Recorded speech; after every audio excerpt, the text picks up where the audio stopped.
दरवाजे के बाहर अचानक एक आवाज आई। सबकी नजर घूमी। एक ग्रुप अंदर दाखिल हो रहा था। वो सब दिखने में किसी हत्यारे स्क्वाड जैसे लग रहे थे। काले कपड़े, चेहरों पर मास्क, चाल में खामोशी और खतरा। उनके आगे आगे चल रहा था शैडो जनरल, जो इंटरनल एडमिनिस्ट्रेशंस गार्डियन फोर्स का लीडर था। जाक्सीर के चेहरे पर हैरानी थी। जाक्सीर बोला, ये लोग यहां क्यों आए? शैडो स्क्वाड का तो अनडेड सफाई से कोई लेना देना ही नहीं है। और तभी शैडो जनरल ने जमीन पर घुटने टेक दिए, पूरी श्रद्धा से सिर झुकाया। शैडो जनरल बोला, ग्रीटिंग्स डियर सॉन्ग मैसेंजर, कृपया हमारे साथ इनर सिटी चलिए। जे हुआन खुद चौंक गया। जिस दिन वो इस दूसरी दुनिया में आया था, कुछ नकली बेरस को मारा था। अब पता चला वो सब डियरोंग फैमिली से थे, और अब उसी फैमिली के शैडो जनरल उसे इनर सिटी ले जाने आए हैं। इंटरनल एडमिनिस्ट्रेटर युहांग पहले से उसका इंतजार कर रहा था। थोड़ी बातचीत के बाद उन्होंने सीधा सवाल दागा। युहांग बोला, क्या तुम सच में डियरोंग फैमिली से हो? जे हुआन ने बिना हिचक जवाब दिया। जे हुआन बोला, नहीं। ये सुनते ही शैडो जनरल हैरान रह गया। फिर चिंगशू ने सवाल उठाया। चिंगशू बोला, जब तुम डियरोंग के नहीं हो तो तुम्हारे पास सोल स्टोन्स क्यों हैं? जे हुआन ने चुपचाप एक सोल स्टोन निकाली और बोला। जे हुआन बोला, मुझे रास्ते में मिली थी, उसका असली मालिक मारा जा चुका है। जाक्सियर सन्न रह गया। जाक्सियर बोला, मरे हुए? कौन इतनी हिम्मत कर सकता है कि डियरोंग फैमिली के रिश्तेदारों को मार दे? जे हुइन का चेहरा बिल्कुल शांत था। जे हुइन बोला, उन्होंने मुझसे हॉर्न छीनने की कोशिश की तो मैंने लड़ाई की और मार डाला।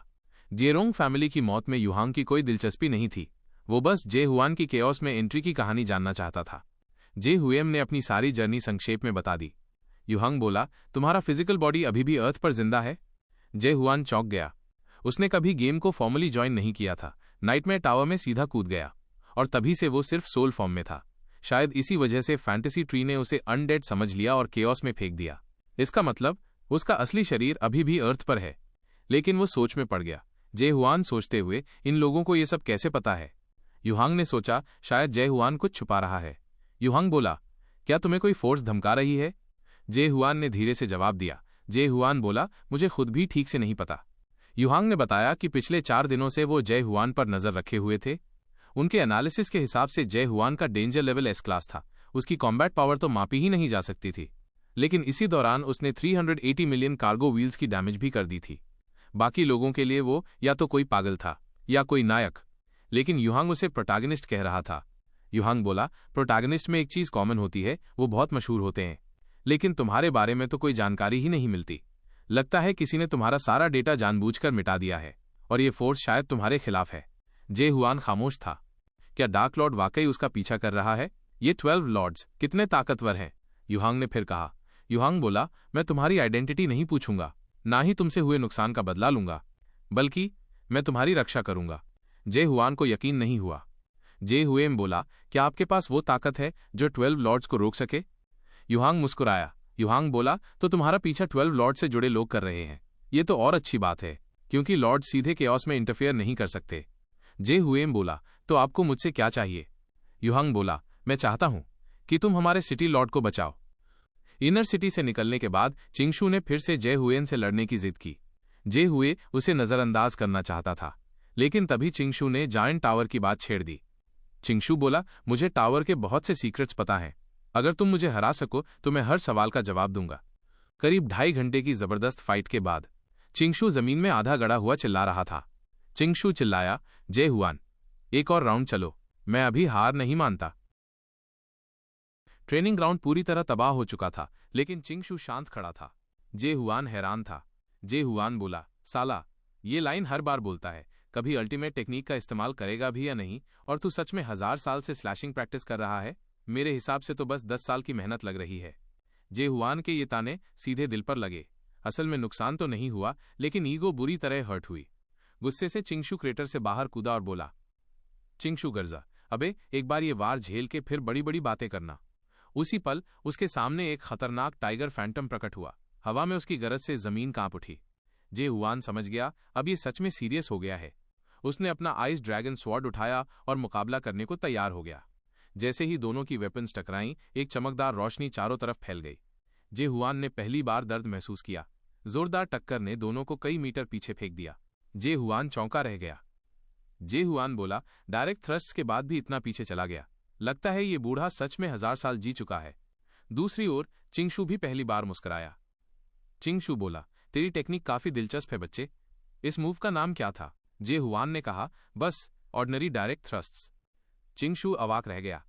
चिंगशू बोला, अबे मजाक बंद कर, इस नाम से तो लगता है तेरे पास इससे भी ज्यादा खतरनाक मूव्स हैं। जे हुआन गंभीर हो गया। उसकी आंखों की चमक बदल गई और ऐसा लग रहा था जैसे कोई देवता उतर आया हो। ये देखकर चिंगशू के होश उड़ गए। उसके दिमाग में एक पुरानी याद कौंध गई, केओस रियल्म का एकमात्र राजा। वही डर, वही एनर्जी। चिंगशू के पैरों तले जमीन खिसक गई। जे हुआन जैसे ही वार करने आगे बढ़ा, चिंगशू ने हार मान ली। चिंगशू घबराकर बोला, रुक जा, मैं हार मानता हूं। दृश्य बदलता है। ग्रेट लैंड के जोन 5 स्टील लैंड में स्टील लॉर्ड शुयू जांग अपने किले की छत से डूबते सूरज को देख रहा था। वो परेशान था। डार्क लॉर्ड पिछले कुछ समय से केओस में बहुत ज्यादा दखल दे रहा था, जबकि 12 महान लीडर्स ने वादा किया था कि वो केओस में इंटरफेयर नहीं करेंगे। उसके सैनिकों ने उसे एक शॉकिंग वीडियो दिखाया। कोई इंसान अकेले 99 फ्लोर्स पार कर चुका था। जांच करने पर पता चला कि ये इंसान dark Lord of night zone के साथ कॉन्ट्रैक्ट में है। उसे ट्रेनिंग के ट्यूटोरियल लेवल्स रिजेक्ट कर टावर से भागते हुए केओस में जाने वाला बताया गया। वो कल्टीवेटर तक को हरा चुका था। पहले शुयू जांग को यकीन नहीं हुआ, लेकिन अब डार्क लॉर्ड का इन्वॉल्वमेंट साफ दिख रहा था। शुयू जांग ने अपने सैनिकों से कहा, कुछ लोग वहां भेजो, मैं केओस में हस्तक्षेप नहीं करना चाहता, पर नजर रखनी जरूरी है। सब कुछ सेट करने के बाद वो सनसेट की ओर देखकर बुदबुदाया। शुयू जांग बोला, केओस, सोच रहा हूं चिंगशू अब कैसा होगा। अगर उसका एटीट्यूड थोड़ा सॉफ्ट होता तो शायद वो इतनी जल्दी न जाता। दूसरी ओर चिंगशू, जो 1000 साल जी चुका था, उसे आज पता चला कि अवेकनर्स होते हुए भी जे हुआन की ताकत उससे बहुत ऊपर है। लेकिन जे हुआन ने कहा कि उसने बस डायरेक्ट थ्रस्ट को 10 बिलियन बार प्रैक्टिस किया है। चिंगशू गुस्से में बोला। चिंगशू चिढ़ते हुए बोला, इतनी बार स्टैब करने के लिए तो हर सेकंड में 8 बार वार करना पड़ेगा, बिना खाना नींद के। जे हुआन उसके पास झुककर बोला। जे हुआन ने कहा, अगर सिर्फ तलवार से वार करना ही प्रैक्टिस नहीं था तो? अब चिंगशू को असलियत दिखी। जे हुआन के पूरे शरीर से जैसे हजारों स्पाइक्स निकल रहे थे। वो स्पाइक्स कोई औरा नहीं थे, बल्कि एक ऐसी कटीली हॉस्टिलिटी का रूप थे जो इस दुनिया को चीर देने को तैयार थी। चिंगशू कांप गया। अब समझ आया, जे हुआन सिर्फ स्टैब नहीं करता, वो खुद एक स्पाइक बन गया है, हर पल इस दुनिया को घायल करता हुआ। और तब चिंगशू ने जाइंट टावर्स की बात शुरू की, एक रहस्य जो जे हुआन के लिए नया था और केओस के लिए एक नई शुरुआत। टावर्स जो ड्रीम डेमन्स ने बनाए थे, उनके भी अलग अलग लेवल थे, एस से लेकर एफ तक। लेकिन उन्होंने ये टावर्स क्यों बनाए? शायद खुद ड्रीम डेमन्स को छोड़कर किसी को नहीं पता। कहा जाता है कि वो इस दुनिया की सच्चाई को तलाशने की कोशिश कर रहे थे। लेकिन एक बात तो तय थी, कुछ लोग जो इन टावर्स में घुसे वो अवेकनर्स बन गए। जे हुआन ने चिंगशू से पूछा, जे हुआन, क्या तुम भी किसी बड़े टावर से आए हो? चिंगशू ने जवाब दिया। चिंगशू, हाँ, मैं मेलविल के टावर नंबर 4 से आया हूं। लोग इसे मोबी डिक कहते हैं। मेरे लिए टावर उस समय एक बुरे सपने जैसा था। मेरा उसे क्लियर कर पाना किसी चमत्कार से कम नहीं था। फिर उसने जय हुआन से पूछा कि जिस टावर को वो क्लियर कर चुका था वो किसने बनाया था। जय हुआन को याद आया, टावर में जो नाम लिखा था वो था मुराक। मुराक का नाम सुनकर चिंगशू चौंक गया। चिंगशू, मुराक का टावर? मुझे उम्मीद नहीं थी कि कोई उसे क्लियर कर पाएगा। क्या तुम उसे जानते हो? जय हुआन थोड़ा हैरान था। जय हुआन, नहीं, बस नाम सुना है। चिंगशू, मैं उसके साथ सफर कर चुका हूं। ये कहानी बहुत लंबी है। चिंगशू फिर जय हुआन को कोरिया के एक टावन में ले गया। लेकिन क्योंकि जय हुआन ने पिछली बार वो जगह तबाह कर दी थी, अब वो टावन एक सड़क किनारे की स्टॉल बन चुकी थी। वहां बैठकर चिंगशू ने अपनी कहानी शुरू की। चिंगशू, केओस असल में एक आशीर्वादों की दुनिया थी। ये एक स्पेस था जिसे युद्ध से तबाह आत्माओं को सुकून देने के लिए बनाया गया था। यहां लोग ना भूखे लगते थे और ना ही बूढ़े होते थे। लेकिन इस स्वर्ग जैसे माहौल में भी लोग असली जीवन की कमी महसूस करते थे, जन्म और मौत वाला जीवन। यहां जो बियर पीते थे और जो खाना खाते थे उसका कोई स्वाद नहीं था। फिर भी लोग जिंदगी की नकल कर रहे थे, भूखे होने का नाटक, शराबी बनने का बहाना। लेकिन फिर एक दिन कुछ अलग तरह के लोग सामने आए, एबिस एक्सपीडिशन टीम। उनका मिशन था एबिस के अंत में उगने वाले रिवाइवल फ्रूट को पाना। कहा जाता है वो फल ही मृतकों को फिर से जिंदा कर सकता है। मैं भी उस टीम का हिस्सा बना और उसका कप्तान था मुराक। जय हुआन चौंक गया। चिंगशू, मुराक एक अलग ही तरह का ड्रीम डेमन था। जब मैं टीम में शामिल हुआ तो मैंने उसे कमजोर समझा। लेकिन फिर एक दिन वो मेरे पास अकेला आया और बोला, अगर मैं सभी ड्रीम डेमन्स की तरफ से इंसानों से माफी भी मांग लूं तो भी कुछ नहीं बदलेगा। ये बोझ मैं जिंदगी भर उठाऊंगा। मैं हिल गया। मैंने कभी नहीं सुना था कि कोई ड्रीम डेमन खुद को दोषी माने। मुराक ने एबिस में उतरने का फैसला इसलिए लिया था क्योंकि वो चाहता था कि ये जायंट टावर्स का सिस्टम खत्म हो जाए। चिंगशू की आवाज में गहराई थी। चिंगशू, मिशन के दौरान मैं पीछे छूट गया, इसलिए एबिस का आखिरी हिस्सा मैं नहीं देख सका। लेकिन मुराक फैंटेसी ट्री की चोटी तक पहुंच गया। उसने देखा उस पेड़ की शाखाओं से अनगिनत फल गिर रहे थे। जे हुआन अब और भी उलझ गया। जे हुआन, अगर उसने फल ले लिया था तो ये बूढ़ा आदमी अब भी यहां क्या कर रहा है? तभी कोरिया, जो खाना परोस रहा था, बीच में बोल पड़ा। कोरिया, जो एक बार मर चुका है, वो भी अब रहस्य बन गया है। चिंगशू की आंखों में एक बार फिर वही खोया हुआ लुक लौट आया। चिंगशू, हमें फल तो मिल गए थे, लेकिन ग्रेट लैंड के पुराने लॉर्ड्स ने एबिस के एंट्रेंस की रखवाली कर रखी थी। वो खुद एबिस में जाने की हिम्मत नहीं रखते थे, लेकिन उनके आगे हमारी एक्सपेडिशन टीम के सिटी लॉर्ड्स और गैंग लीडर्स कुछ भी नहीं थे। उनकी ताकत डराने वाली थी, बिल्कुल अलग लेवल की। उन्होंने हमसे सारे फल छीन लिए और अब 900 सालों से वो बार बार उन फलों से खुद को जिंदा कर रहे हैं। उन्होंने रीजनरेशन पैलेस नाम की जगह भी बना दी है। अगर कोई लॉर्ड या 5 ग्रेट फैमिलीज का कोई भी इंसान मरता है तो वो दोबारा जिंदा कर दिया जाता है। असली जिंदगी अब सिर्फ उन्हीं के लिए बनी है, पहले से तय लोग। चिंगशू की बातें सुनकर जे हुआन को अब ये दुनिया समझ आने लगी थी। ये जगह इतनी भारी, इतनी उदास क्यों है? क्योंकि यहाँ के लोग जानते हैं वो कभी भी रिवाइवल फ्रूट नहीं पा सकते, न कभी असली जीवन जी सकते हैं। जय हुआन कुछ और पूछना ही चाहता था कि तभी चिंगशू नशे में टल्ली हो गया और जमीन पर गिर पड़ा। जय हुआन को यकीन ही नहीं हुआ। जय हुआन, यहाँ की शराब तो नशा ही नहीं करती थी, फिर ये कैसे? कोरिया ने लंबी सांस ली और बोला, कोरिया, अब कुछ नहीं किया जा सकता। वो सचमुच नशे में है। 1000 साल से झूठी एक्टिंग कर रहा है, अब उसे खुद भी फर्क नहीं पता चलता हकीकत और भ्रम के बीच की इस दुनिया में। तभी पास ही बैठा जेम्स, जो चुपचाप शराब पी रहा था, बातचीत में कूद पड़ा। जेम्स, मैंने सुना है उस एक्सपेडिशन के बाद किसी ने उस ड्रीम डेमन को फिर नहीं देखा। जाते जाते वो एक बात कह गया था, मैं असफल हुआ, फिर भी नहीं हुआ। जय हुआन उसका चेहरा देखकर रह गया। जय हुआन, ऐसी उलझी हुई बातों को कौन समझे? इसी बीच जमीन की ओर से दौड़ता हुआ जेक्सियर घबराया हुआ आया। जेक्सियर, बुरा वक्त आ गया है। डिवाइन डॉक्टर के ऑनर्ड गेस्ट सिटी लॉर्ड शायद ज्यादा देर तक नहीं टिक पाएगा। जय हुआन ने नशे में धुत चिंगशू को अपने कंधे पर टांग लिया और जेक्सियर के साथ इनर सिटी की ओर भागने लगा। शहर के गेट तक पहुंचने से पहले ही जय हुआन को अनडेड ऑरा महसूस हुआ, और ये ऑरा आज सुबह मिले अनडेड से कई गुना ज्यादा भारी था। जेक्सियर ने समझाया कि सिटी लॉर्ड का अनडेड स्पिरिचुअल प्रेशर हफ्ते में एक बार फूटता था, लेकिन आज ये जल्दी हो गया। जेक्सियर, सिटी लॉर्ड कभी एक जिंदा लेजेंड था, वो भी चिंगशू के साथ एबिस एक्सपेडिशन में गया था। मुझे उम्मीद है कि तुम अनडेड स्लैश से उसकी मदद कर सकोगे। लेकिन जैसे ही वो लोग गेट के करीब पहुंचे, जमीन एकदम से कांप उठी। एक जोरदार एक्सप्लोजन के साथ दीवार पर 2 आदमी अचानक दिखाई दिए, हथियार थामे हुए। एक के हाथ में विशाल हथौड़ा था, वो था फन शियाओ, और दूसरे के पास भाला, वो था जियाओ। दोनों आउटर सिटी के जनरल्स थे। जेक्सियर को समझ नहीं आया कि ये लोग यहां क्यों आए, लेकिन सिटी लॉर्ड को बचाना अब सबसे जरूरी था। जेक्सियर, हमें रास्ता दो, सिटी लॉर्ड की जान पर बनाई है। लेकिन दोनों ने मजाकिया लहजे में जवाब दिया। फन शियाओ, माफ करना, हम ऐसा नहीं कर सकते।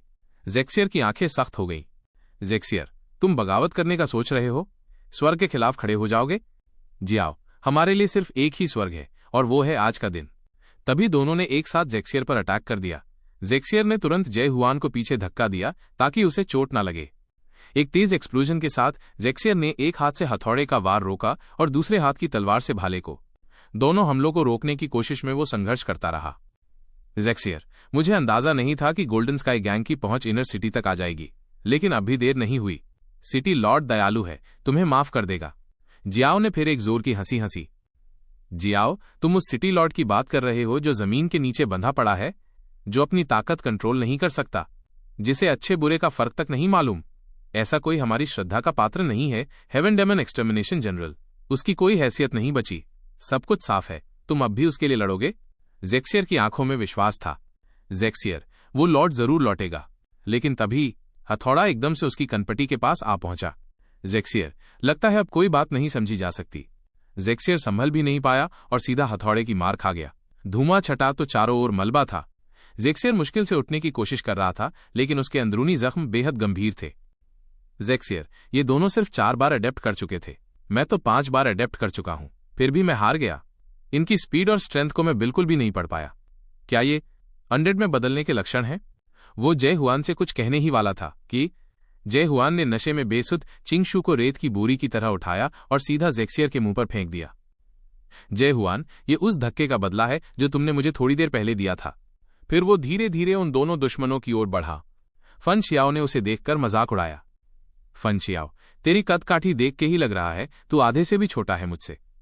एक पंच भी शायद न मार पाए तू। लेकिन उसकी बात खत्म भी नहीं हुई थी कि जय हुआन की फिस्ट की हवा बिजली की तरह उसकी तरफ दौड़ी। पलक झपकते ही जय हुआन उसके पीछे पहुंच गया। जय हुआन, तू ऐसे पंच की बात कर रहा था? जय हुआन का सैंडबैग जैसा घूंसा सीधा फन शियाओ के चेहरे पर पड़ा और उसे दीवार में धंसा दिया। तभी जियाओ ने भी हमला करने की कोशिश की, लेकिन जय हुआन का अगला पंच पहले ही उसकी ओर घूम चुका था। जय हुआन, तुम्हारी ओपनिंग बहुत ज्यादा है, बिल्कुल बेकार। एक पंच में जियाओ का मास्क चकनाचूर हो गया। वो लड़खड़ाता हुआ पीछे गया और अपनी स्पीयर घुमाई, लेकिन उसका ये वार किसी कोने में फंसे कुत्ते जैसी कोशिश लग रही थी। दीवार से टकराते हुए भी फन शियाओ ने जय हुआन को देखा और दांत पीसते हुए बोला, फन शियाओ, मान लिया कि तूने हमें हरा भी दिया, लेकिन इनर सिटी में घुसकर तू क्या कर लेगा? क्या तुझ जैसे कोई सिटी लॉर्ड को बचा पाएगा? जय हुआन ने ठंडी सी हंसी छोड़ी। वो उसकी आंखों में डर देख चुका था। जय हुआन, जिसमें इतनी भी हिम्मत नहीं कि अपना डर छुपा सके, वो गद्दारी का नाटक करता है। दूर लेटे हुए चिंगशु की ओर इशारा करते हुए, सॉरी, लोगों को बचाना मेरा काम नहीं है, वो बूढ़ा करता है ये सब। लेकिन एक बात साफ है, लोगों को मारने में मैं बहुत एक्सपर्ट हूं। इसी बीच इनर और आउटर सिटी के बड़े अफसर वहां इकट्ठा हो चुके थे। हर किसी के अपने इरादे थे। पहले तो जय हुआन सिटी लॉर्ड का इलाज करने के लिए मान गया था, लेकिन चिंगशु ने कहा था कि अनडेड स्लैश को सिंक्रोनाइज करने और ट्रेन करने में 1 महीना लगेगा। अब अचानक सिटी लॉर्ड का ये बेकाबू हो जाना, यू हैंग को शक होने लगा कि उनके बीच कोई गद्दार है, क्योंकि जय हुआन को जो रिक्वेस्ट भेजी गई थी वो पूरी तरह सीक्रेट थी। उसे लगने लगा कि ये सब किसी बाहरी व्यक्ति, एक्सटर्नल एडमिनिस्ट्रेटर माया हान से जुड़ा है। आखिर सिटी लॉर्ड को ओरिजिनली आउटर सिटी में ही इन्फेक्शन हुआ था। शक सही साबित हुआ। थोड़ी देर के ऑब्जर्वेशन के बाद माया हान ने अनडेड सील एक्टिवेट करने की परमिशन मांगी। यू हैंग की आंखें फैल गईं, उसका शक अब यकीन में बदल चुका था। अनडेड सील का मतलब था सोल स्टोन्स के जरिए सिटी लॉर्ड की स्पिरिचुअल पावर को पूरी तरह बंद कर देना, और इसका मतलब था अब उसके इलाज की कोई भी संभावना नहीं बचती। यू हैंग के पास कोई ऑप्शन नहीं था, क्योंकि अभी कोई भी अनडेड स्लैश का यूज करके सिटी लॉर्ड को सप्रेस नहीं कर सकता था। अगर उसकी सोल कंटैमिनेशन 100% तक पहुंच गई तो वो एक सुपरलार अनडेड बन जाएगा और ये पूरा शहर तबाही में डूब जाएगा। और सबसे बड़ी मुसीबत, शैडो जनरल पहले ही वो सॉइल स्टोन चुरा चुका था जो जय हुआन ने सौंपा था। अब जबकि सिटी लॉर्ड बेकाबू था, डिवाइन डॉक्टर गायब था और माया हान का प्रस्ताव सुनने में एकदम रीजनेबल लग रहा था, यू हैंग के लिए फैसला लेना और भी मुश्किल हो गया। लेकिन फिर भी उसने हार नहीं मानी। यू हैंग, अनडेड सील कोई भी नहीं कर सकता। ये सीक्रेट आर्ट सिर्फ डियरोंग फैमिली वाले ही कर सकते हैं। क्या तुमने उन्हें ढूंढ लिया? माया हान ने ठंडी हंसी हंसी। माया हान, ये मेरा कंसर्न नहीं है। उसी वक्त कुछ रहस्यमयी लोग हाथ जोड़े हुए कमरे में दाखिल हुए। माया हान, ये तो बस एक सिंपल सीलिंग टेक्निक है, इन लोगों की पावर इसके लिए काफी है। माया हान की बात सुनते ही यू हैंग को सब समझ में आ गया। केओस रील में कोई हेरेडिटेरी सिस्टम नहीं था। अगर कोई सिटी लॉर्ड की स्पिरिचुअल पावर वाला सॉइल स्टोन हासिल कर ले तो वो गो सिटी का नया मालिक बन सकता था। सिटी लॉर्ड ने पहले ही यू हैंग को बताया था, कोई ऐसा आ चुका है जो सोल कंटैमिनेशन को कंट्रोल कर सकता है। अब साफ था, इन्फेक्शन से लेकर रैम्पेज तक सब कुछ माया हान की साजिश का हिस्सा था। यू हैंग ने तुरंत लोगों को आदेश दिया, यू हैंग, माया हान को पकड़ लो। लेकिन जैसे ही उसने पलट कर देखा, उसका दिल बैठ गया। पूरी भीड़ एकदम शांत खड़ी थी, कोई हिला तक नहीं। यू हैंग घुटनों पर गिर पड़ा। उसकी आंखों में गम और गुस्से का तूफान था। यू हैंग, मैं अकेला रह गया हूं, सब गद्दार बन चुके हैं, और सबसे बड़ी तकलीफ यह है, मैं जानता हूं इस सब के पीछे कौन है, लेकिन फिर भी कुछ नहीं कर सकता। इसी बीच माया हान के इशारे पर सीलिंग रिचुअल शुरू हो चुका था। यू हैंग बस देखता रह गया, वो कुछ कर नहीं पाया। उसकी आंखों से आंसू बहने लगे, हार की, बेबसी की। लेकिन तभी छत में जोर का धमाका हुआ और ऊपर से 2 परछाइयां कूदती हुई नीचे उतरी। जय हुआन और ज़ेक्सियर वापस लौट आए थे। माया हान गुस्से से दहाड़ पड़ा। माया हान, तुम लोग ये सब क्या कर रहे हो? रिचुअल के बीच में दखल क्यों दे रहे हो? ज़ेक्सियर ने जवाब में फन शियाओ और जियाओ की लाशें सामने फेंक दी। ज़ेक्सियर, अब ज्यादा नाटक करने की जरूरत नहीं है, एक्सटर्नल चीफ स्टीवर्ड, इन दोनों ने सब कुछ कबूल कर लिया है। माया हान ने उन्हें देखकर घिन भरी मुस्कान दी। माया हान, तो क्या तुम समझते हो इससे कुछ बदल जाएगा? ज़ेक्सियर की तरफ मुंह करके कुछ लोग अपनी वर्टिकल हैंडल वाली तलवारें उसकी ओर ताने खड़े थे। वो बोले, माफ करना डीमन स्लेइंग जनरल, लेकिन हम तुम्हें गोल्डन स्काई गैंग की मर्जी के खिलाफ जाने नहीं देंगे। जब तक सिटी लॉर्ड का सीलिंग रिचुअल पूरा नहीं हो जाता, तुम्हें शांति से रहना होगा। जय हुआन ने बिना किसी एक्सप्रेशन के ये सब चुपचाप देखा। फिर वो उरालिंग की ओर मुड़ा और बोला, जय हुआन, तुमने कहा था कि अगर मैं सिटी लॉर्ड को बचा लूं तो गो सिटी मेरी सेफ्टी की जिम्मेदारी लेगा, लेकिन अब जो हो रहा है उससे साफ है कि तुम अपना वादा निभा नहीं सकते। तुम्हारे पास मुझे बचाने की ताकत ही नहीं है। जय हुआन, इसलिए अब डील बदलते हैं। आज मैं तुम्हारा सिटी लॉर्ड बचाऊंगा और इन सारे गद्दारों को खत्म कर दूंगा, लेकिन बदले में मुझे वो बूढ़ा आदमी चाहिए और मैं एबिस एक्सपीडिशन टीम को फिर से खड़ा करना चाहता हूं। जब वक्त आएगा तुम सबको मेरी मदद करनी होगी। उसके इस घमंडी ऐलान से मिहान भड़क गया और फौरन हमला करने का आदेश दे दिया। लगभग 1000 वॉरियर्स खंडहरों की तरफ जय हुआन पर टूट पड़े, लेकिन जय हुआन अपनी जगह से हिला भी नहीं। उसकी तलवार कुछ ही सेकंड्स में सैकड़ों बार आगे पीछे हुई, जैसे मशीन गन से निकली स्वॉर्ड लाइट सामने की भीड़ को चीरती चली गई। जय हुआन की आंखों में अब चिढ़ झलक रही थी, जैसे छोटे मोटे एनिमीज उसके लिए टाइम वेस्ट हों। उसने आइस ड्रैगन स्वॉर्ड उठाया और सीधा एक थ्रस्ट मारा। एक विशाल स्वॉर्ड बीम भीड़ की तरफ बढ़ी जो अपने रास्ते में सब कुछ मिटा रही थी। महान मुश्किल से 2 सेकंड ही टिक पाया, फिर उसे महसूस हुआ कि वो ज्यादा देर इसे झेल नहीं पाएगा। उसने जैसे तैसे अपने शरीर को मोड़कर स्वॉर्ड बीम से बचने की कोशिश की। पीछे की दीवार में एक गहरा छेद बन गया। यह नजारा इतना डरावना था कि जो छोटे लड़ाके अब तक आगे नहीं आए थे, वो डर के मारे टेलीपैथी के जरिए मां यहान से पूछने लगे, प्लान बदल दें? सीलिंग छोड़कर दूसरा प्लान एक्टिवेट करें? ब्लैक क्लाउड से पूरे शहर को ढक दें और इसे तबाह कर दें? लेकिन ये सारी बातें जय हुआन पहले ही अपनी माइंड रीडिंग एबिलिटी से पकड़ चुका था। वो ठंडी नजरों से मां यहान की तरफ देखा और बोला, जय हुआन, मुझे नहीं पता तुम लोगों की असली इंटेंशन क्या है या तुम कैसे लोगों की सोल्स को करप्ट करते हो, लेकिन मुझे तुम्हारे जैसे लोग पसंद है, क्योंकि जब तुम जैसे लोग इस दुनिया में होते हैं तो मुझे इस दुनिया को तबाह करने में कोई गिल्ट नहीं होता। तभी आसमान में बिना रंग की चमकती हुई स्वॉर्ड एनर्जी मीटियर्स की तरह फटी। नीचे गिरती गोल्डन लाइट और स्वॉर्ड एनर्जी जमीन पर कयामत बनकर बरस पड़ी। चारों तरफ चीखें और धमाके गूंज उठे। तारों भरी रात में वो अकेला आदमी खड़ा था और उरालिंग पूरी तरह स्टैंड रह गया। उसे अचानक एहसास हुआ, हो सकता है यही वो एब्सोल्यूट होप हो जिसके बारे में ओल्ड सिटी लॉर्ड ने कभी बात की थी। वही उम्मीद जो शायद एक दिन दुनिया को बचा भी सकती है या खत्म भी। जब सब शांत हुआ, जय हुआन ने बेरुखी से जेक्सियर की तरफ देखा। जय हुआन, वो बूढ़ा अब भी सोने का नाटक कर रहा है? जेक्सियर कुछ कह पाता, इससे पहले ही जय हुआन ने उसे हवा में उछाल दिया। जय हुआन, उठ जा बूढ़े, अब काम शुरू कर। चोट की जलन से चिंगशू की आंखें खुल गईं, लेकिन वो गुस्से में कुछ कहता उससे पहले आसपास की पूरी जगह खून की तरह लाल हो गई। System alert sound. Warning, soul contamination has exceeded 99%. Based on system analysis, target is ultra-large king class. Automatic alert will now activate. अब इनर सिटी एक ब्लड कलर्ड कैसल में बदल चुका था। जो लोग बाहर थे और कुछ नहीं समझ पा रहे थे, वो पूरी तरह पैनिक में आ गए।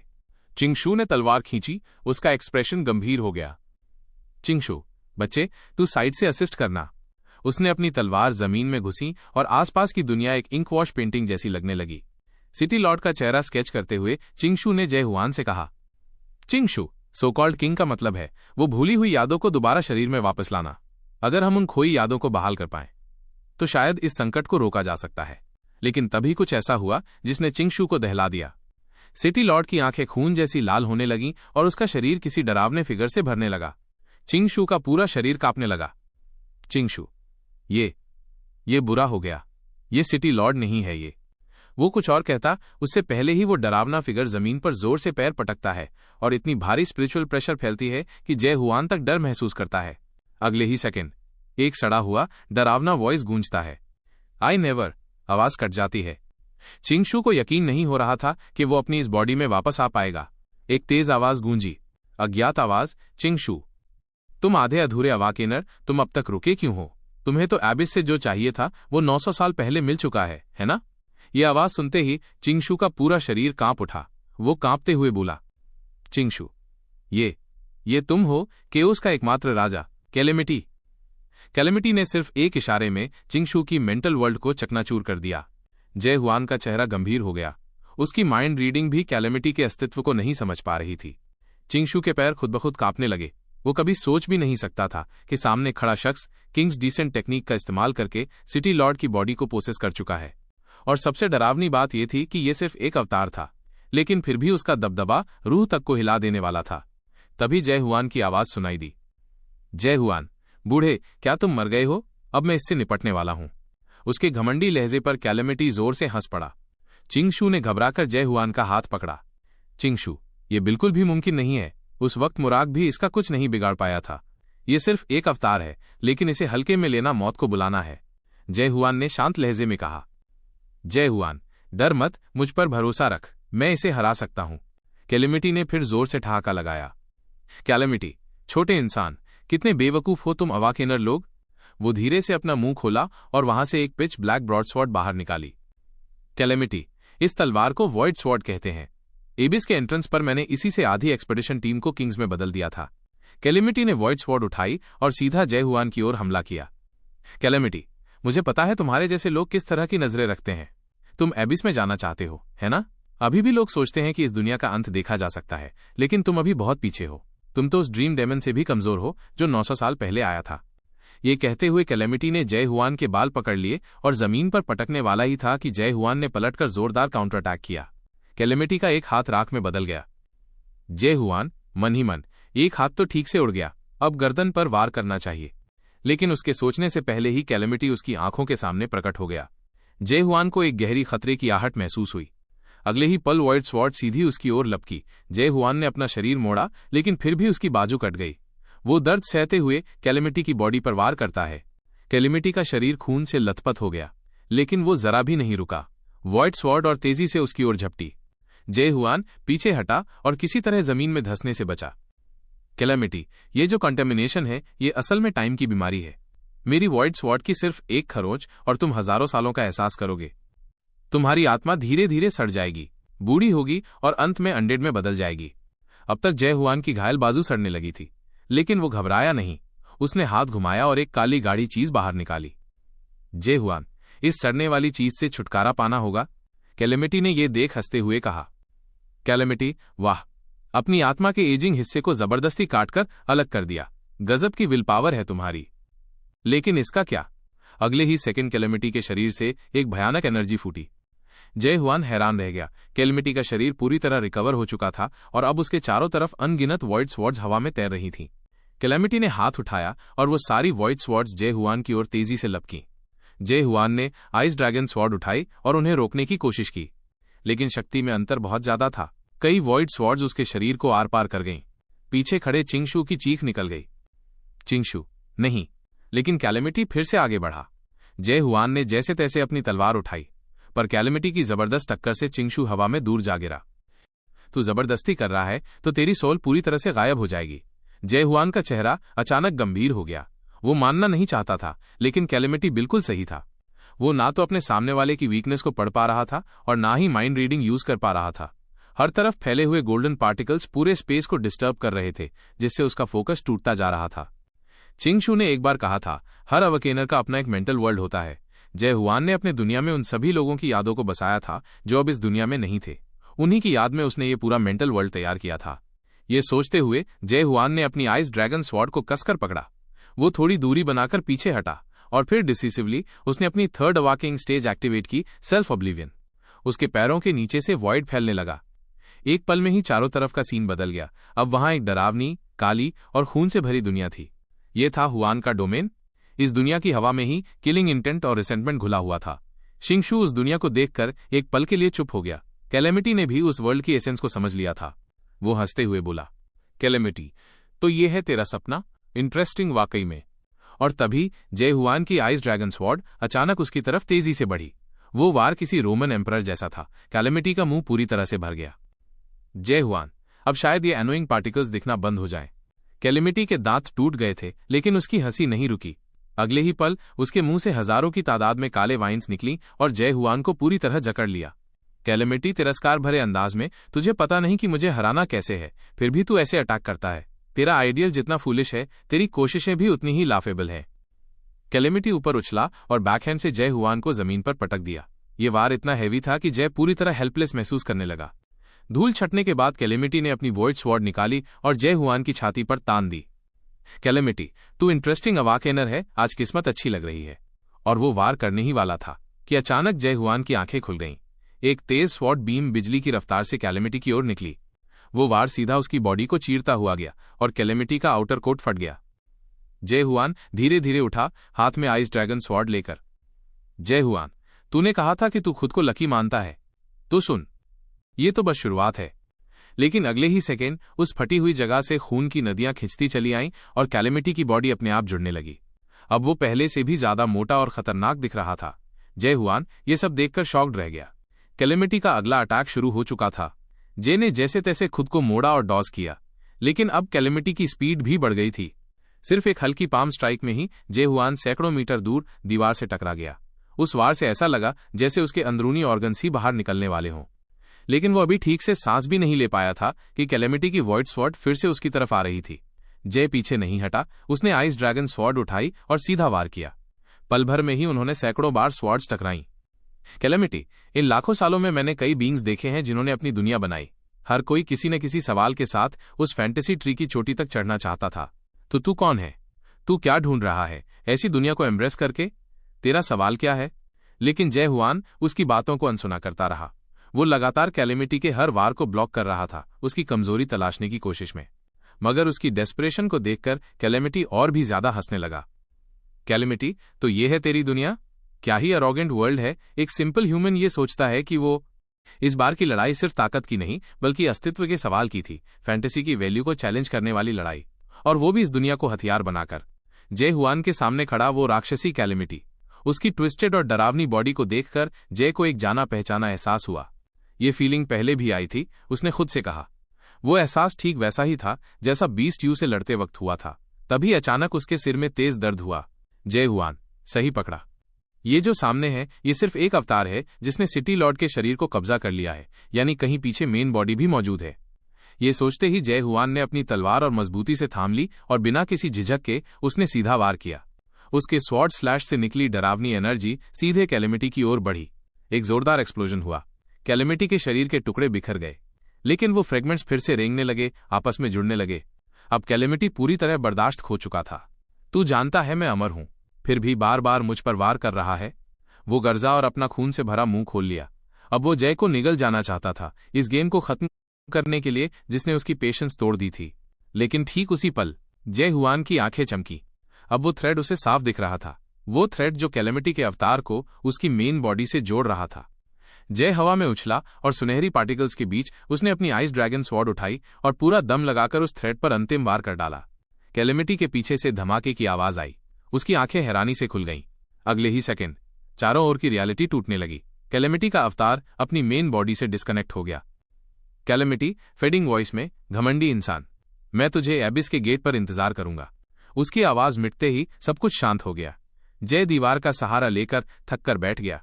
लड़ाई खत्म हो चुकी थी। उसी वक्त गो सिटी का सिटी लॉर्ड अपनी आंखें खोलता है। सिटी लॉर्ड, हे मैन, जरा पास तो आ। हालांकि कैलेमिटी ने उसका शरीर कब्जाया हुआ था, फिर भी वो पूरे वक्त जय की लड़ाई को देख रहा था। उसे यकीन था जय ही गो सिटी को बदलाव की ओर ले जा सकता है, और इस यकीन के साथ उसने अपनी हजारों साल की पावर जय को सौंप दी। वो पूरी एनर्जी एक सुनहरे निशान में बदल गई और जय के बाजू पर प्रिंट हो गई। लोगों ने जब जय के हाथ पर वो निशान देखा तो सब घुटनों पर झुक गए। सभी लोग हम गोरको सिटी के नए सिटी लॉर्ड को प्रणाम करते हैं। 2 दिन बाद शहर की रिकंस्ट्रक्शन शुरू हो गई थी, लेकिन जय हुआन को सिटी लॉर्ड बनने में कोई दिलचस्पी नहीं थी। वो तो बस कंफ्यूजन में पुरानी पावर ले बैठा था और अब सब उसे पूजने लगे थे। जय हुआन मन ही मन, क्या सिर्फ इस टैटू की वजह से मैं सिटी लॉर्ड बन गया? उसे तो यहां वक्त बर्बाद नहीं करना था। उसका असली मिशन एबिस था। जय ने यूरहान से पूछा, क्या वो सिटी लॉर्ड की पोजीशन किसी और को दे सकता है? उरालिंग हंसते हुए बोला, उरालिंग, सिटी लॉर्ड की पोजीशन तभी पास होती है जब पुराना लॉर्ड मरने वाला हो। फिर उसने कुछ डॉक्यूमेंट्स जय के सामने फेंके। उरालिंग, ये सारी फाइल्स आज ही अप्रूव करनी होंगी। और हाँ, सिटी लॉर्ड के ड्रॉर की हर चीज अब तेरी है। जय ने क्यूरियोसिटी से ड्रॉर खोला, लेकिन अंदर सिर्फ एक पेपर का गोला था। लेकिन तभी वो पेपर बॉल जैसे जिंदा हो उठा और एक छोटे इंसान की शेप ले ली। पेपर फिगर, तूने मुझे खोज लिया, यानी अब तू नया सिटी लॉर्ड बन चुका है, और मैं जानता हूं तू अभी बहुत परेशान होगा। पेपर फिगर सोच रहा होगा कि गोरको सिटी को कैसे संभाले, लेकिन चिंता मत कर, सिटी लॉर्ड का काम सिर्फ एक चीज है, लेट जाना। जय का दिमाग घूम गया, उसे कुछ समझ ही नहीं आया। ये क्या? पुराने सिटी लॉर्ड ने स्पिरिचुअल पावर से लिखा हुआ कोई एडवाइस छोड़ दिया था? जय हुआन, क्या ये मुझे स्लैकर बनने की सलाह दे रहा है? पेपर फिगर ने आगे कहा, पुराने लॉर्ड के हिसाब से गो सिटी के आधे से ज्यादा लॉर्ड्स जल्दी सोल बर्नआउट का शिकार हो चुके थे। चारों तरफ फैली हुई तबाही और उस पर थका हारा जय हुआन, जिसने सब कुछ अपनी आंखों से देखा था। वो इंसान जो जय हुआन को समझा रहा था, उसकी आवाज में थकावट और दर्द था। उस आदमी ने कहा, ओवरवर्क की वजह से कॉन्टेमिनेशन बढ़ रही है। ये बात सिर्फ तुम्हारे लिए नहीं, गो सिटी के लिए भी जरूरी है। मुझे उम्मीद है तुम लालच नहीं करोगे, कुछ बदलने की जिद नहीं रखोगे। अपनी जान यूं ही मत जला देना। हर उस इंसान ने जो इस दुनिया में जन्म लिया था, एक बात तो साफ समझ ली थी, ये दुनिया बदली नहीं जा सकती। हमें बस इसकी लाइफ को थोड़े समय के लिए और खींचना है।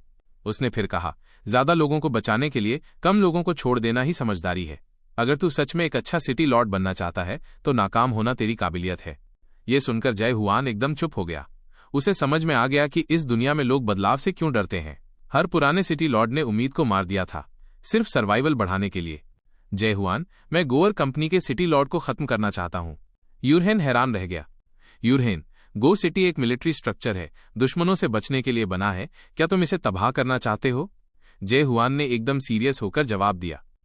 जय हुआन, अगर दुश्मन अब रहे ही नहीं तो इस किले का क्या मतलब रह जाएगा? फोर्ट्रेस की जरूरत तब है जब हमला हो। अगर हम दुश्मनों को ही खत्म कर दें तो फोर्ट्रेस भी खत्म हो सकता है। यूरहेन स्तब्ध रह गया। एक फोर्ट्रेस बिना एनिमी के? ये मुमकिन कैसे है? जय हुआन ने मुस्कुराकर कहा, सरप्राइज्ड मत हो, मेरा पहला गोल है केओस को यूनिफाई करना। Scene transition. पुराने सिटी लॉर्ड की मौत पूरे केओस रील्म के लिए बहुत बड़ा झटका थी। मेमोरियल सर्विस में आए लोगों को बिल्कुल भी उम्मीद नहीं थी कि उसकी जगह लेने वाला इंसान सिर्फ 60 साल का एक लड़का होगा। उन सबके बीच हर कोई सदियों से जिंदा था। Old monsters. Black forest gang का लीडर जांग यहान सबसे पहले ट्रबल क्रिएट करने वाला निकला। उसे पहले से ही खबर थी कि नया सिटी लॉर्ड एक नॉन अडाप्टर है, और 10 साल पहले वो खुद पुराने सिटी लॉर्ड के हाथों ब्राइबरी में पकड़ा गया था। सबके सामने इंसल्ट भी झेली थी। अब जब पुराना लॉर्ड मर चुका था और नया कोई इनएक्सपीरियंस बच्चा निकला तो जांग यहान ने उसे सबक सिखाने की ठानी। जांग यहान, चलो सीख लो मुझसे कुछ। शेक हैंड करते ही जांग यहान ने अपना स्किल एक्टिवेट किया एट गेट्स ऑफ हेल। एक आग का ड्रैगन जय हुआन के पीछे प्रकट हुआ। फ्लेम्स की गर्मी ने पूरे माहौल को भस्म कर दिया। जांग यहान के चेहरे पर एक घमंडी मुस्कान थी। उसे लगा जय हुआन अब उसके इल्यूजन में फंस चुका है। लेकिन तभी जय हुआन के हाथ की पकड़ एकदम टाइट हो गई। जय हुआन, केओस में हैंडशेक भी काफी खास होते हैं। अब मेरी बारी है तुम्हें कर्टसी लौटाने की। अगले ही सेकंड जय हुआन ने अपना अवाकेनिंग डोमेन खोल दिया। जांग यहान की आंखों में डर का सैलाब था। वो खुद को जैसे हेल में देख रहा था। उसकी आत्मा कांप उठी। वो जय हुआन के सामने जमीन पर गिर पड़ा, कांपते हुए। जय हुआन ने एकदम ठंडी आवाज में कहा, जय हुआन, तुमने पुराने सिटी लॉर्ड का अपमान किया है। तुम्हें सजा मिलनी चाहिए। लेकिन क्योंकि ये तुम्हारी पहली गलती है, आज के लिए माफ कर रहा हूं। दूर से ये सब देख रहे बाकी गैंग लीडर्स सन्न रह गए। आखिर ये इंसान है कौन? अगला सीन -10 स्पीच। जय हुआन धीरे धीरे मंच की तरफ बढ़ा। चिंगशु बहुत घबराया हुआ था। उसे जय हुआन को ऐसे पब्लिक में देखकर हैरानी हो रही थी। चिंगशु मन ही मन, वो कभी खुद से ऐसे सामने नहीं आता। और तभी जय हुआन की आवाज गूंज उठी। जय हुआन, मेरा नाम जय हुआन है और मैं गोरको का नया सिटी लॉर्ड हूं। सच कहूं तो मैं पुराने सिटी लॉर्ड को जानता भी नहीं, न ही उनके पास्ट के बारे में मुझे कुछ पता है, और फ्रैंकली मुझे ये सब जानने की जरूरत भी नहीं लगती। जय हुआन, मुझे पता है तुम सब मुझसे नाखुश हो। तुम्हें लगता है कि मैं लक से सिटी लॉर्ड बन गया, और सच कहूं तो तुम सही हो, ये मेरे ऊपर थोपा गया था। जय हुआन, लेकिन अब मैंने एक सॉल्यूशन सोच लिया है। अगर कोई मुझे एक के बाद एक फाइट में हरा दे तो मैं उन्हें सिटी लॉर्ड की पोजीशन दे दूंगा। चैलेंज की टाइम लिमिट है 1 महीना, लेकिन अगर तुम हार गए तो 2 महीने बाद तुम्हें एबिस एक्सपेडिशन टीम का हिस्सा बनना होगा। उसने ये सब इसलिए किया ताकि जो हारे वो भी उसी की टीम का हिस्सा बने। फिर क्या था, लगातार कई दिनों तक सिटी लॉर्ड मेंशन के गेट छोटे मोटे लड़ाकों से भर गए। हर कोई नाम लिखवाने आया था, जैसे किसी ने भीड़ को खोल दिया हो। चीफ स्टीवर्ड उरान की हालत तो जैसे कचरे के डिब्बे जैसी हो गई थी। इतनी जिम्मेदारी अकेले सिर पर आ गई थी। ऊपर से कार्लटन ने सारे ऑफिशियल काम भी उसी पर फेंक दिए थे। उधर जय हुआन अपने ट्रेनिंग ग्राउंड में चिंगशु के साथ नई टेक्निक्स पर काम कर रहा था। कैलेमिटी के साथ पिछली फाइट के बाद जय हुआन को यह एहसास हुआ था, सिर्फ सीधे थ्रस्ट अटैक्स पर भरोसा करना काफी नहीं है, खासकर जो उसका हेवी थ्रस्ट था। वो तो सिर्फ आर्मी जैसी भीड़ पर असर करता है, लेकिन एक अकेले दुश्मन पर नहीं। इसलिए अब जय हुआन नई टेक्निक्स खोजने में जुटा था। चिंगशु के स्लैशिंग स्किल से उसे एक नया आइडिया मिला, एक रोटेबल डायरेक्ट थ्रस्ट। उसने स्पाइरल शेप में थ्रस्ट मारा जो चिंगशु के क्रॉच के पास से गुजरा और सीधे जाकर ट्रेनिंग ग्राउंड की सीलिंग से टकराया, धमाके के साथ। चिंगशु गुस्से में चिल्लाने ही वाला था कि बच्चे सीनियर्स की रिस्पेक्ट करना सीखा नहीं। तभी पीछे की तरफ से किसी के गिरने की आवाज आई। वो पलटा देखा तो थंडर गॉड गैंग का लीडर यिन लॉन्ग आसमान से गिरा पड़ा था। असल में कुछ मिनट पहले यिन लॉन्ग छुपके से रूफटॉप पर आ गया था। वो मौके की तलाश में था, जय हुआन को मारकर खुद सिटी लॉर्ड बनने की सोच में। पर उसे क्या पता था, जय हुआन का थ्रस्ट सीधा उसी जगह लगेगा जहां वो छुपा हुआ था। अब तो जैसे उल्टा चोर कोतवाल को डांटे वाली हालत हो गई थी। चिकन चुराने चला था पर अपना राइस भी खो बैठा। चिंगशु, जा घर नहा धो के सो जा। तेरी ताकत जय हुआन को हराने लायक नहीं है। लेकिन यिन लॉन्ग जिद्दी था, वो मानने को तैयार ही नहीं। यिन लॉन्ग, मुझे जय हुआन से फिर से फाइट करनी है। जय हुआन ने उसकी जिद देखकर हाँ कर दी। यिन लॉन्ग के अंदर का गुस्सा उसकी आंखों में जल रहा था। उसने अपनी थंडर पावर चलाई और पागलों की तरह जय हुआन की तरफ दौड़ पड़ा। उसके हाथ में कॉन्स्ट्रेशन शीयर्स थे, फ्रैंटिक अटैक्स कर रहा था। लेकिन जय हुआन की बॉडी तो अब आयरन बॉडी बन चुकी थी, वो उसे छू तक नहीं सका। आखिर में यिन लॉन्ग ने अपनी अल्टीमेट मूव निकाली, थंडर गॉड बो। तेज बिजली उसके चारों ओर घूमने लगी। उसे पूरा भरोसा था कि ये मूव जय हुआन को पछाड़ देगी, लेकिन चार्जिंग पूरी होने से पहले ही जय हुआन उसके पीछे प्रकट हो गया।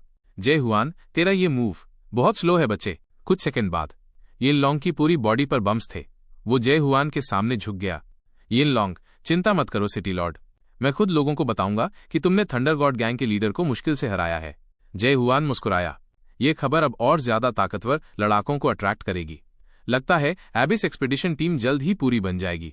यिन लॉन्ग को अब भी समझ नहीं आया था। वो सोच रहा था, मैं हार गया तो क्या, केओस रील में और भी स्ट्रांग लोग हैं, फिर जय हुआन को इतनी कॉन्फिडेंस कहां से आती है। चिंगशू, ज्यादा मत सोच। अगर तूने जय हुआन और कैलेमिटी की फाइट देखी होती ना, तो शायद डर के मारे तेरा पजामा भीग जाता। जल्द ही यिन लॉन्ग की फैलाई हुई खबरों का असर दिखा। फायर किंग गैंग का लीडर जांग हुआंग और साउथ गैंग का लीडर केविन जय हुआन को चैलेंज करने आ पहुंचे। जय हुआन तो चाहता था कि दोनों एक साथ लड़ें, लेकिन जांग हुआंग ने इसे इंसल्ट समझा। जांग हुआंग, तू हमें एक साथ लड़वाकर मजाक बना रहा है क्या? गुस्से में तपता हुआ वो आग जैसी एनर्जी के साथ आगे बढ़ा।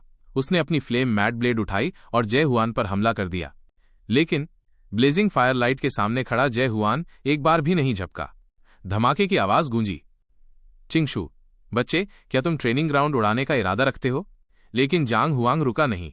वो फिर से ब्लेड उठाकर जय हुआन की आंखों के सामने जांग हांग ने अपनी बड़ी तलवार हवा में उठाई और जोर से हंसते हुए बोला, जांग हांग, कैसा लगा? ये है मेरी फ्लेम ब्लेड, डर लग रहा है ना? जय हुआन ने बिल्कुल शांत रहते हुए अपना दायां हाथ कसकर बंद किया। उसकी बांह के चारों तरफ आग लपटों की तरह लहराने लगी और अगले ही पल उसने सामने की ओर एक जबरदस्त पंच मारा। उस पंच की ताकत इतनी थी कि जांग हांग की तलवार हाथ से छूटने ही वाली थी। जय हुआन, अब पूछने की बारी मेरी है, क्या मेरी डायरेक्ट थ्रस्ट से तुम्हें डर लगा?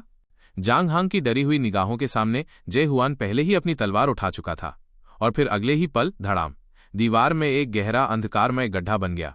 जय हुआन ने अपनी बांह को घुमाया और खुद से बड़बड़ाया, जय हुआन, अभी भी पावर को कंट्रोल करना मुश्किल हो रहा है। उधर केविन ने अपनी बड़ी तलवार जमीन में घुसेड़ दी। उसकी वाटर पावर से जलती हुई आग एक पल में ही बुझ गई। जय हुआन ने उसकी ओर बिना कोई खास भाव दिखाए देखा और कहा, जय हुआन, चिंता मत करो, जांग हुआंग ठीक है। फिर उसने दोनों को देखते हुए कहा, जय हुआन, शुरुआत से ही तुम दोनों को एक साथ आना चाहिए था। केविन हल्की हंसी के साथ अपनी तलवार उठाते हुए बोला, केविन, सॉरी, मुझे गर्मी से नफरत है। जय हुआन ने थककर सिर झटक दिया। जय हुआन सोचने लगा, एक बिजली से खेलता है, एक आग से, और अब ये पानी वाला। क्या ये लोग पोकेमोन हैं? लेकिन केविन बाकी दोनों से कहीं ज्यादा भरोसेमंद लग रहा था। जय हुआन ने अपनी तलवार उठाई और पहली चाल उसी ने चलाई।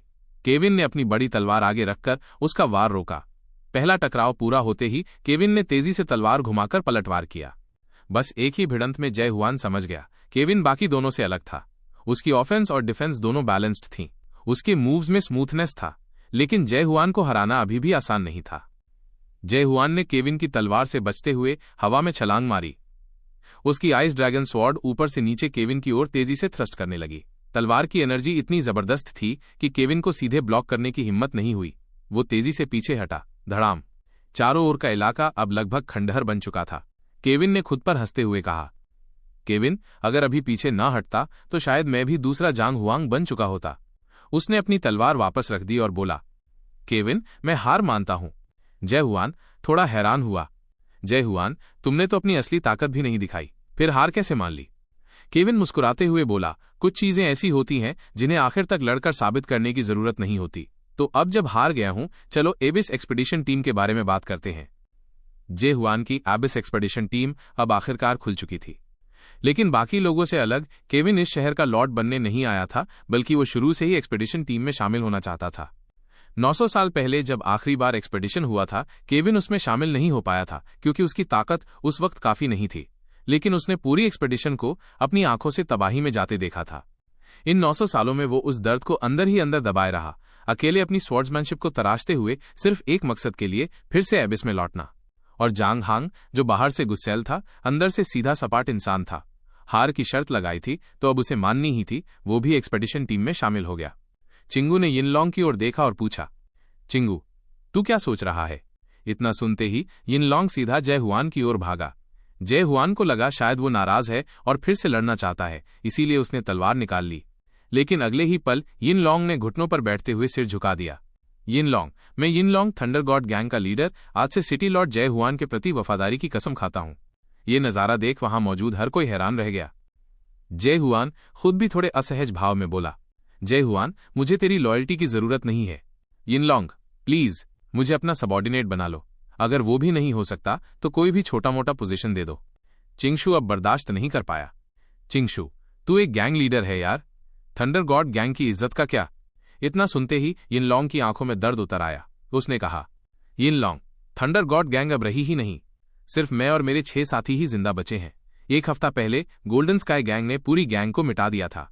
इतना सुनते ही वहां अफरा तफरी मच गई और फिर यिनलॉन्ग ने पूरी कहानी बताई। 1 हफ्ते पहले 10वें नंबर पर आने वाली गोल्डन स्काई गैंग ने